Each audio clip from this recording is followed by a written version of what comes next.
Good afternoon, YouTube friends.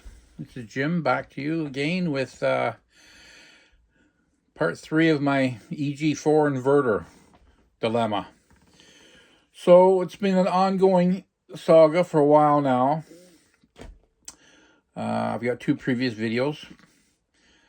And so I think I finally got it 100% solved. It's been going on for quite a while. If you watch my previous videos, then you'll know the situation. But just to give you a really quick rundown, I was told to get lead acid batteries. And after I bought the lead acid batteries and I bought my inverter, I found out that it does not like lead acid batteries. No matter what I did, no matter what setting I changed, it would not work properly. It would continually keep tripping on me. So I bought 3 48-volt lithium midnight solar batteries, and I think I've got it solved. So let's go take a look. Now, when you see my inverter, you'll say, oh, the wires are all not wired up properly. I know, I get it. That's because I'm actually planning on moving this inverter. I've had so much trouble with it that the wires, I never installed them properly. They're just temporarily in there. And I bought the proper parts to do it properly, which I'll be doing shortly once I relocate it. So follow along. Let's go take a look and we'll see what we got going on.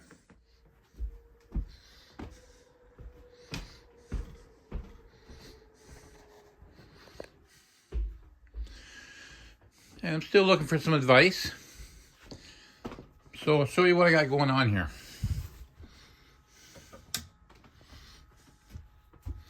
What we've got is I've got 3 batteries. 1, 2, 3 in parallel, going up to my EG4 inverter. So I don't know why it's revving right now. I'm assuming because it's charging. But I've been away all day, and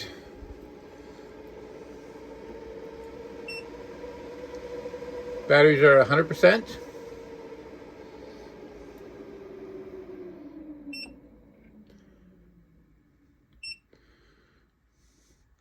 I think everything looks good.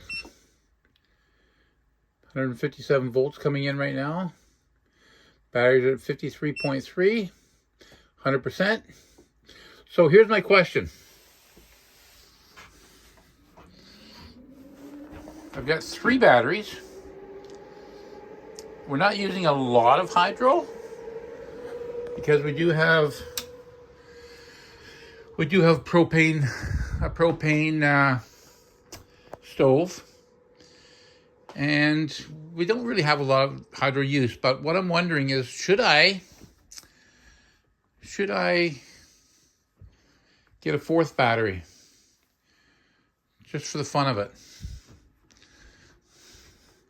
Here's my solar panels right now. We got 16 solar panels, 16 290 watt panels, and I'm getting another 12 that I'll be installing on the roof next week. And I think they're also 290 watt panels. So that gives me what? A lot of power. But once winter comes and things slow down with the sun and cloudy and snow, I got lots of panels, so my batteries should stay charged up, but it wouldn't hurt really to get another battery, I don't think. Anyways, you tell me what you think. Again, thank you for visiting my channel, Off Grid Living with the Bennetts. And if you subscribe, then you can watch my progress. And we'll just see how it goes along. Thanks for watching.